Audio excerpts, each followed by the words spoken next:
नमस्कार, मैं हूं अंशुमान कमिला। पहली बात तो दिल्ली नॉलेज ट्रैक में आपका स्वागत है और मैं शुक्रगुजार हूं दिल्ली नॉलेज ट्रैक को कि उन्होंने इस साक्षात्कार के लिए मुझे चुना। आप जैसे कि आप लोग जानते होंगे, इंडियन इकोनॉमिक सर्विस के 2019 के रिजल्ट्स में मेरा अग्रिम रैंक आया है और इस लेक्चर के दरमियान मैं आपको बताऊंगा कि अब तक की मेरी जर्नी कैसी रही, मैंने पढ़ाई कैसे की, कहाँ से की और इस एग्ज़ाम में सफलता कैसे हासिल की जा सकती है, इस बारे में हम बातचीत करेंगे। पहली बात तो यह है कि Indian economic service exam UPSC द्वारा कंडक्ट की जाती है और इंडियन इकोनॉमिक सर्विस और इंडियन स्टैटिस्टिकल सर्विस दो एग्ज़ाम्स हैं जो एक साथ कंडक्ट की जाती हैं। लेकिन इस बात का ध्यान रखना चाहिए कि ये दो अलग अलग एग्ज़ाम्स हैं, ये दो अलग अलग सर्विसेज हैं। तो ऐसा नहीं है कि आप एक ही एग्ज़ाम लिखिएगा और बाद में चल के आपको इन दोनों सर्विसेज में चूज़ करना होगा, ऐसा नहीं है। तो अलग अलग एग्ज़ाम्स होते हैं, इस बात का ध्यान रखिएगा। और इस लेक्चर में हम सिर्फ इंडियन इकोनॉमिक सर्विस के बारे में बात करेंगे। और हाँ, ये भी बता दूं कि ये दोनों एग्ज़ाम्स क्योंकि अलग अलग क्वेश्चंस हैं तो इसके मेरिट लिस्ट भी अलग अलग आते हैं। तो पहली बात तो यह है कि मैंने दिल्ली यूनिवर्सिटी के सेंट स्टीफेंस कॉलेज से मेरी ग्रेजुएशन रही, फिर दिल्ली स्कूल ऑफ इकोनॉमिक्स के डिपार्टमेंट ऑफ इकोनॉमिक्स से मेरी मास्टर्स रही थी। फिर मैं जेएनयू में एमफिल कर रहा था जब इंडियन इकोनॉमिक सर्विस का एग्ज़ाम मैंने लिखा और फिर मैंने क्लियर किया। और फिलहाल मैं रिज़र्व बैंक में as manager grade B officer में नियुक्त हुआ हूँ और अभी मुंबई में उसी में कार्यरत हूँ। ये बता दूं कि इस एग्ज़ाम को क्लियर करने में या इस एग्ज़ाम में उत्तीर्ण होने के लिए कोई एलीट इंस्टीट्यूशन से होने की आवश्यकता बिल्कुल भी नहीं है। ये एग्ज़ाम का सिलेबस बहुत ही डिटेल्ड है और जो भी उस एग्ज़ाम के सिलेबस के हिसाब से पढ़ाई करेंगे और पब्लिक सर्विस के ऑब्जेक्टिव से आप अगर पढ़ाई करते हैं, ज़रूर इसमें सफलता हासिल होगी और इसमें कोई भी एलीट इंस्टीट्यूशन से पास होने की या फिर डिग्री लेने की कोई आवश्यकता ऐसी नहीं है। फिर तीन चीज़ें मैं बताना चाहूँगा। पहला बात यह है कि इंडियन इकोनॉमिक सर्विस का जो सिलेबस है, पढ़ाई में क्या क्या करना होगा और एग्ज़ाम में क्या आ सकता है, ये बहुत डिटेल्ड जो है यूपीएससी ने दे रखा है। तो आप उसी को बहुत ही रिलीजियसली फॉलो करें और रेगुलरली पढ़ाई करें। ऐसा नहीं है कि जब एग्ज़ाम्स बहुत दूर हों तो आप ढीला छोड़ दें और जब एग्ज़ाम्स पास हो जाएं तो आप ज़्यादा पढ़ें, ऐसा ना करें। पहले से ही एक प्लान बनाएं और उस हिसाब से हर दिन थोड़ा बहुत पढ़ाई करें। मैं ये नहीं कहना चाहूँगा कि हर दिन कितने घंटे आपको पढ़ने चाहिए, लेकिन हर दिन थोड़ा बहुत आप ज़रूर पढ़ाई करें और जो भी पढ़ाई कर रहे हैं उसको बहुत सिंसियरली करिए। ऐसा नहीं कि हाफ बेक्ड अटेम्प्ट हो या फिर हाफ बेक्ड एफर्ट हो, और हर दिन थोड़ा बहुत पढ़ाई करें और दिल से पढ़ें। फिर जैसे कि मैंने कहा, सिलेबस बहुत ही डिटेल्ड है और इन सारे टॉपिक्स को आप अच्छे से कवर करें तो सफलता मिलना मुश्किल नहीं है। तो अगर देखा जाए कि प्रिपरेशन कैसे शुरू की जा सकती है, मैं ये कहना चाहूँगा कि पहले जो है आप पास्ट ईयर क्वेश्चंस को उठाएं और एक दो दिन लगातार इसको बहुत ही बारीकी से पढ़ें, इन क्वेश्चंस को अटेम्प्ट करें और ये आंसर्स को खुद लिखें, ताकि आपको पता चले दो चीज़ें। पहले कि किस प्रकार के सवाल आ रहे हैं, किस टॉपिक से आ रहे हैं और किस डिफ़िकल्टी लेवल से आ रहे हैं।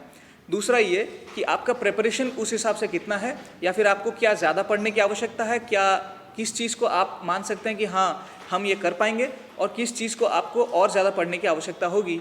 इन सब चीज़ों के बारे में आपको तब जानकारी मिलेगी जब आप पास्ट ईयर क्वेश्चंस को अच्छी तरह से पढ़ें और इसकी ठीक तरह से इसका अध्ययन करें। फिर आपको ये भी पता चल जाएगा कि पिछले कुछ सालों में यूपीएससी ने किस प्रकार के सवाल पूछे हैं। मान लीजिए माइक्रो इकोनॉमिक्स हो गया या फिर मैक्रो इकोनॉमिक्स हो गया, तो किस प्रकार के सवाल पूछे गए हैं और उस टॉपिक में कितना डिफ़िकल्टी लेवल आया है, इस बात का भी आपको अंदाज़ा उससे लग जाएगा। फिर मैं कहूँगा कि पढ़ाई के लिए ये ज़रूरी है कि कुछ मिनिमम स्टैंडर्ड टेक्स्ट बुक्स हैं जो कि आपको पढ़ने की आवश्यकता बहुत ज़रूरी है। और उसके बाद टेक्स्ट बुक्स जब आप पढ़ लेते हैं, उसके बाद दूसरे चीज़ों को भी आपको पढ़ने की आवश्यकता है। आगे चल के हम इस बारे में बातचीत करेंगे, चर्चा करेंगे। अब आते हैं एग्ज़ाम के बारे में। तो एग्ज़ाम में जैसे कि आप लोग जानते हैं 6 पेपर्स होते हैं। पहला होता है जनरल इंग्लिश, फिर होता है जनरल स्टडीज़, उसके बाद 4 पेपर इकोनॉमिक्स के या अर्थनीति के। तो इंग्लिश में हम इतना कहना चाहेंगे कि इंग्लिश जो होता है वो काफ़ी आसान होता है, मैं नहीं कहूँगा, लेकिन ये आप कर सकते हैं और इंग्लिश में ऐसा है कि कोई आप प्रीवियसली आपको कुछ प्रिपरेशन करने की आवश्यकता नहीं होती है, जो आप ऑलरेडी पढ़ चुके हैं उसी के हिसाब से आप एग्ज़ाम में क्वेश्चंस मिलेगा आपको, आप उसको आंसर करिए और उस हिसाब से करिए। यूजुअली होता है यह है कि एक ऐसे लिखना होता है, एक प्रेसी राइटिंग होता है, जो कि बेसिकली ये है कि आपको एक बड़ा पैराग्राफ दिया गया है कोई एक विशेष मुद्दे पे, और उसका आप सारांश आपको लिखना होगा एक 1/3 ऑफ द वर्ड्स में। मान लीजिए 600 वर्ड का एक पैराग्राफ है, तो 200 वर्ड के बीच में 200 वर्ड्स में आपको इसका एक सारांश लिखना होगा। तो ये होता है। फिर कुछ क्वेश्चंस ग्रामर पे आते हैं, जैसे कि पैसिव टू एक्टिव करना, एक्टिव टू पैसिव करना, ये सब चीज़ें आप जानते होंगे, तो इसको ज़रा प्रैक्टिस करिए और उससे आपका बात बन जाएगा। फिर आता है सेकंड पेपर आता है जनरल स्टडीज़ का। देखिए, जनरल स्टडीज़ ऐसा एक सब्जेक्ट है जिसका कोई बाउंड्री नहीं है, ऐसा नहीं कह सकते कि यहाँ से जनरल स्टडीज़ शुरू होता है और वहाँ पे ख़त्म। तो इसको पढ़ने का एक ही माध्यम है कि पहले ये होता था कि बहुत ही स्टैटिक सवाल आते थे। मान लीजिए मुग़ल एम्परर के बारे में पूछा जाता था या फिर कोई चाणक्य नीति के बारे में पूछा जाता था। लेकिन आजकल अगर आप क्वेश्चंस देखें तो सवाल इस पे आते हैं कि कंटेम्प्रेरी इश्यूज़ जो हैं, मान लीजिए सिटीजनशिप अमेंडमेंट बिल हो गया, उस पे बारे में पूछा जाता है, या फिर असम में प्रोटेस्ट क्यों हो रहे हैं उसके बारे में पूछा जाता है। तो न्यूज़ बराबर आप पढ़ते रहें, और न्यूज़ सिर्फ पढ़ें नहीं, उसको जांचें, परखें और उसके भीतर जो भी तथ्य हैं उनको अच्छे से समझने की कोशिश करें। इसमें हम ये कहना चाहेंगे कि कॉन्स्टिट्यूशन के, संविधान के अगर कुछ आर्टिकल्स जो कि न्यूज़ में आते रहे हैं, उनको अगर आप याद करने की कोशिश करें और एग्ज़ाम में ये लिखें, तो आपको मार्क्स में बहुत अच्छे इम्प्रूवमेंट होंगे, ये ज़रूर मेरा मानना है। तो इसके बाद चलिए हम बात करते हैं इकोनॉमिक्स की। जैसे कि जानते हैं कि इकोनॉमिक्स में 4 पेपर होते हैं, और इकोनॉमिक्स के हर एक पेपर का 200 मार्क्स होता है, जबकि जनरल स्टडीज़ और जनरल इंग्लिश में 100 मार्क का पेपर होता है। तो इकोनॉमिक्स में 200 अंक के पेपर्स आते हैं। उसमें से ये ज़रूरी है जानना कि पहला पेपर जो होता है जनरल इकोनॉमिक्स 1, उसमें सबसे ज़्यादा मैथमेटिकल कंटेंट होता है। तो उसमें ये आप कर सकते हैं कि उसमें सबसे ज़्यादा मार्क्स लाने की आप कोशिश करें, क्योंकि उसमें सब्जेक्टिविटी नहीं है। जो भी आप लिखते हैं या तो वो पॉइंट पे है या तो पॉइंट पे नहीं है। तो मैं आशा करूँगा कि आपका सारे आंसर्स पॉइंट पे हों और उसमें आपको ज़्यादा मार्क मिले, और उसमें ज़्यादा मार्क्स लाने की बहुत अच्छी स्कोप है। तो आप उसके हिसाब से आप चलें। और फिर हम आगे चल के बुक्स की बात करेंगे, कौन से बुक्स आप पढ़ सकते हैं। एक बार आपने इकोनॉमिक्स की कोई भी टॉपिक पढ़ ली कोई भी किताब से, उसके बाद आप न्यूज़पेपर से या फिर इंटरनेट सोर्सेज से, जर्नल आर्टिकल से ये देखने की कोशिश करें कि जो हमने पढ़ा है उसका कंटेम्प्रेरी एप्लीकेशन कुछ है क्या। अगर उसको आप देखेंगे तब आपको बहुत क्लैरिटी मिल जाएगी जो आपने पढ़ा है। और फिर जब आप आंसर लिखते हैं तो उसमें कंटेम्प्रेरी इवेंट्स अगर लिखेंगे, जो अभी समय के हिसाब से जो भी डेवलपमेंट्स हो रहे हैं उसके बारे में अगर आप चर्चा करेंगे, तो आपके मार्क्स में बहुत अच्छी बढ़ोतरी होगी। तो उस बारे में आप ध्यान रखें। पर्टिकुलरली इंडियन इकोनॉमी जो लास्ट पेपर होता है, 200 मार्क का लास्ट पेपर होता है इंडियन इकोनॉमी, उसमें आप ये करें कि किताब कौन सी पढ़नी है वो हम आपको बताएंगे, लेकिन इसके बाद, किताब पढ़ने के बाद ही इंडियन इकोनॉमी का असली मुद्दा शुरू होता है। क्योंकि जो भी इंडियन इकोनॉमी में डेवलपमेंट्स हो रहे हैं आजकल, न्यूज़पेपर्स में हमेशा इंडियन इकोनॉमी के बारे में चर्चा होती है, तो उस हिसाब से आप इंडियन इकोनॉमी पे जितने भी तथ्य आते हैं, फिगर्स आते हैं, अंक आते हैं, उनको आप थोड़ा ध्यान में रखें और उन अंकों को अपने आंसर्स में डालने की कोशिश करें। उससे ये पता चलेगा कि ना आपने सिर्फ थियोरी पढ़ा है, लेकिन आपने थ्योरी को अप्लाई भी किया है। अभी इकोनॉमी में जो भी चल रहा है, अर्थनीति में जो भी चीज़ें हो रही हैं, उनको समझने में आपने थ्योरी का इस्तेमाल किया है। उससे भी ये भी चीज़ आप एग्जामिनर को बता सकते हैं, जिससे एग्जामिनर पे अच्छा इंप्रेशन जाएगा, तो आपके मार्क्स अच्छे बनेंगे। आंसर राइटिंग में हम ये कहेंगे कि हाँ, पहली बात यह है कि नोट्स जब आप कोई भी किताब पढ़ते हैं तो उसको याद रखने के लिए नोट्स बनाने बहुत ही ज़रूरी होते हैं। यूजुअली मैं क्या करता हूँ कि जो भी किताब मैं पढ़ता हूँ, यूजुअली मैं इलेक्ट्रॉनिक मीडियम से पढ़ता हूँ, मतलब मैं पेपर में नहीं पढ़ता, मैं कोई कंप्यूटर पे पढ़ता हूँ या फिर टैबलेट पे पढ़ता हूँ। तो होता यह है कि जब मैं पढ़ता हूँ तो किताब के मार्जिन पे ही थोड़ा कुछ लिख लेता हूँ कि इसको याद रखना ज़रूरी है, या फिर अंडरलाइन कर लेता हूँ कि ये मुद्दा बहुत ही अहम है। तो इसको हमें ध्यान देना चाहिए।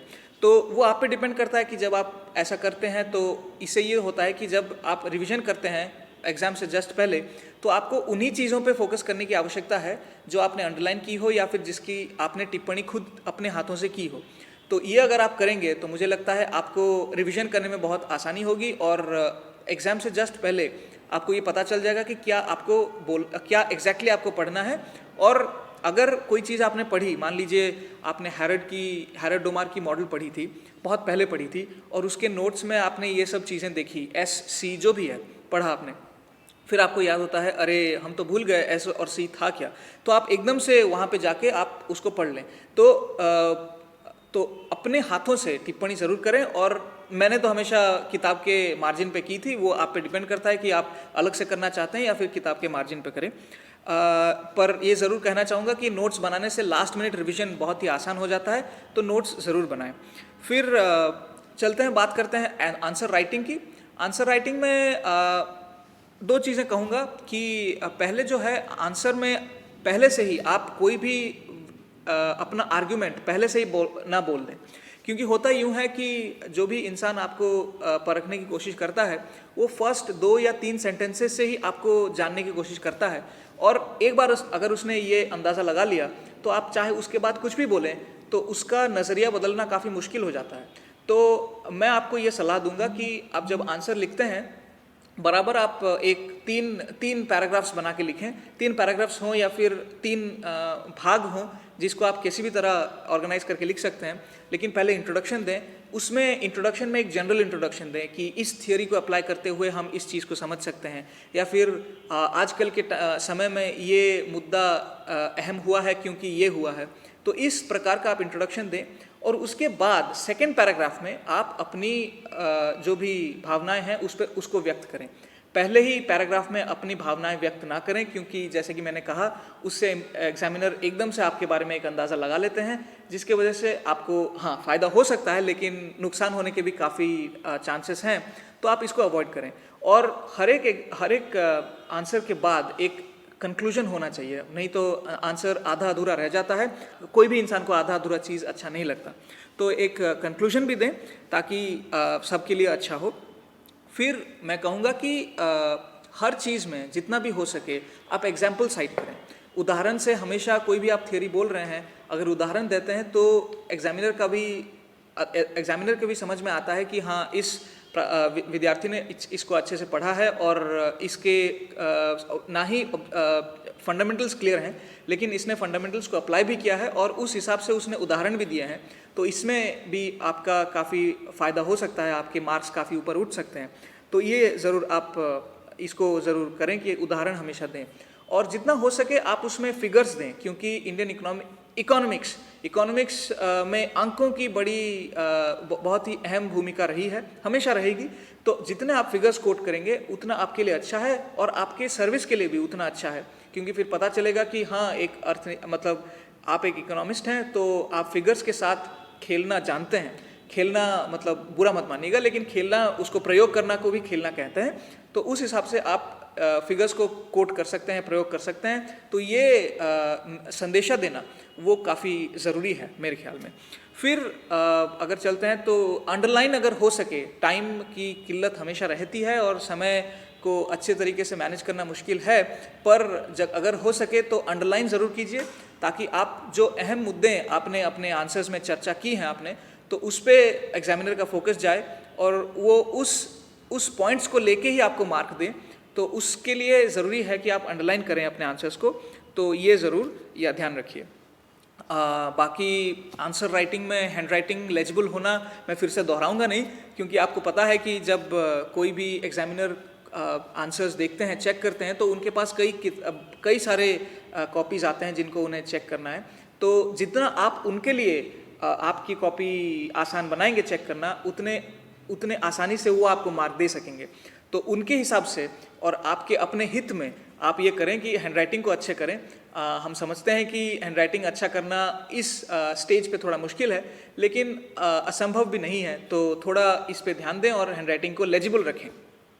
फिर हम ये कहना चाहेंगे कि इंडियन इकोनॉमी जो हमने पहले भी कही है कि 4th पेपर होता है इकोनॉमिक्स में, उसमें आप कोई भी ऑथर का नाम न लें, क्योंकि यूँ होता है कि मान लीजिए कोई भी ऑथर का आपने नाम ले लिया और जो आपके एग्जामिनर हैं उनको वो ऑथर पसंद नहीं है या फिर उनके भावनाओं से वो एग्री नहीं करते हैं, तो आपको आपके आर्गुमेंट से नहीं उनके भावनाओं से जज किया जाएगा। तो उसको आप अवॉइड करने की कोशिश करें। तो आप जो भी आर्गुमेंट्स देना चाहें आप वो आर्गुमेंट दें, लेकिन ऑथर्स के नाम ज़्यादा कोट ना करें। जो भी स्टैंडर्ड ऑथर्स हैं उनके नाम कोट कर सकते हैं, जैसे जॉन रॉबिन्सन हो गए या फिर हैरल्ड डोमार हो गए, उनके नाम आप दे सकते हैं। कुजनेट्स हो गए, उनके नाम आप दे सकते हैं। लेकिन कंटेम्प्रेरी ऑथर्स, रिसर्चर्स, उनके नाम ना दें तो बेहतर होगा, ये मेरा खुद का मानना है। इसके अलावा इकोनॉमिक सर्वे, आरबीआई की रिपोर्ट्स या फिर सरकार ने कोई कमेटी बिठाई हो तो उनके रिपोर्ट्स वो आप बहुत ही लिबरली कोट कर सकते हैं, तो उसका आप उपयोग और प्रयोग ज़रूर करें। अब हम बात करते हैं कि कौन सी किताबें आप पढ़ सकते हैं। तो मैं बेसिकली बहुत ही बेसिक किताबों के बारे में बताऊंगा जो कि आपको ऑलरेडी शायद पता हो। तो पहला यह है कि माइक्रो इकोनॉमिक्स में आप कुर्सियानिस पढ़ सकते हैं। कुर्सियानिस एक ऐसी किताब है जो कि बहुत ही बेसिक लेवल से शुरू करता है। उसमें इंट्यूटिव एक्सप्लेनेशन आपको रहता है, तो मैथमेटिक्स को बिना यूज़ किए भी आप अच्छे से चीज़ों को समझ सकते हैं, जो कि इस एग्ज़ाम के लिए बहुत ही ज़रूरी है। फिर उसके साथ आप गौरव अग्रवाल जो सिविल सर्विस के एग्ज़ाम में टॉपर रह चुके हैं, उनके नोट्स आप फॉलो करें। मैंने उनके नोट्स फॉलो किए हैं और मुझे उससे काफ़ी मदद मिली है, तो उनके भी आप नोट्स फॉलो कर सकते हैं। उसमें काफ़ी चीज़ों के बारे में आपको जानकारी मिल जाएगी। फिर इकोनोमेट्रिक्स के लिए आप गुजराती की जो किताब है उसको आप फॉलो करें। वो बहुत ही बेसिक किताब है लेकिन बहुत अहम है और बहुत ही यूज़फुल होता है, तो उसको आप फॉलो करें। फिर मैक्रो इकोनॉमिक्स के लिए मैं कहूँगा modern macroeconomics by Snowdon and Vane. ये मैंने बहुत लेट में शुरू करी इस किताब से पढ़ना, लेकिन मैं कहूँगा कि ये बहुत ही अहम किताब है। बहुत मदद दिया है इस किताब ने मुझे।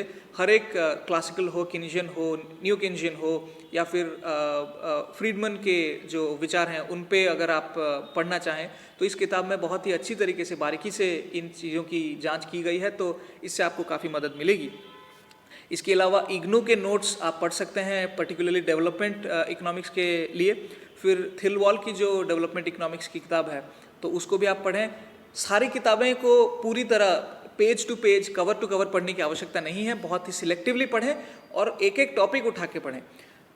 फिर इंटरनेशनल इकोनॉमिक्स में डोमिनिक सैल्वाटोर करके किताब है, सब लोग जानते हैं, तो उस किताब को आप पढ़ें। वो बहुत ही आसानी से बहुत ही पेचीदा मुद्दों को उन्होंने दिया है, ट्रीटमेंट किया है, तो उसको आप ज़रूर पढ़ें। फिर एनवायरनमेंट के लिए आप चार्ल्स कोलस्टार्ट की किताब बहुत ही फेमस है, आप जानते हैं, तो वो किताब आप पढ़ सकते हैं और इसके साथ आप इग्नू के नोट्स उसको कॉम्प्लीमेंट करके पढ़ सकते हैं।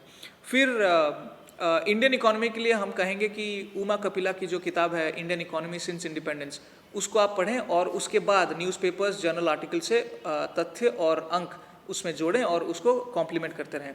इंडियन इकोनॉमी के लिए कोई एक किताब ना पढ़ें, उसको खुद अपने भाषा में अपने टिप्पणी खुद बनाएं उस कोई भी टॉपिक पे, और उसमें जितने भी नए अंक आ रहे हों, नए फैक्ट्स आ रहे हों, उनको जोड़ते रहें और एक डायनामिक स्टडी मटेरियल खुद से बनाएं। फिर इंटरव्यू प्रिपरेशन के बारे में अगर हम बात करें तो हम कहेंगे कि इंटरव्यू में बहुत ही बेसिक इकोनॉमिक्स के बारे में पूछते हैं और इंडियन इकोनॉमी के बारे में पूछते हैं कि अगर ये मुद्दा अभी चल रहा है, प्रचलित हो रहा है कि ये एक समस्या है, तो उसके लिए आप इकोनॉमिक्स के हिसाब से आप क्या सल्यूशन प्रपोज करेंगे, उस बारे में चर्चा होती है।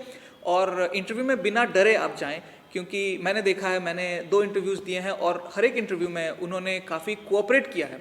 उन्होंने ये नहीं कहा कि ठीक है ये तुम्हें नहीं आता, तुम क्या करने आए हो, ऐसा नहीं होता। बहुत ही कोऑपरेटिव और एकोमोडेटिव स्टांस होता है उन लोगों का, तो सोच समझ के आंसर करें। इंटरव्यू में यूजुअली 4 लोग होते हैं, एक यूपीएससी के मेंबर होते हैं और 3 अलग अलग एक्सपर्ट्स होते हैं जो कि कभी कभी सर्विस के अंदर से आते हैं और कभी कभी भारत के विभिन्न विद्यालयों से आते हैं। तो उनसे मिलके भी आपको एक अलग किस्म का कॉन्फिडेंस भी मिलता है।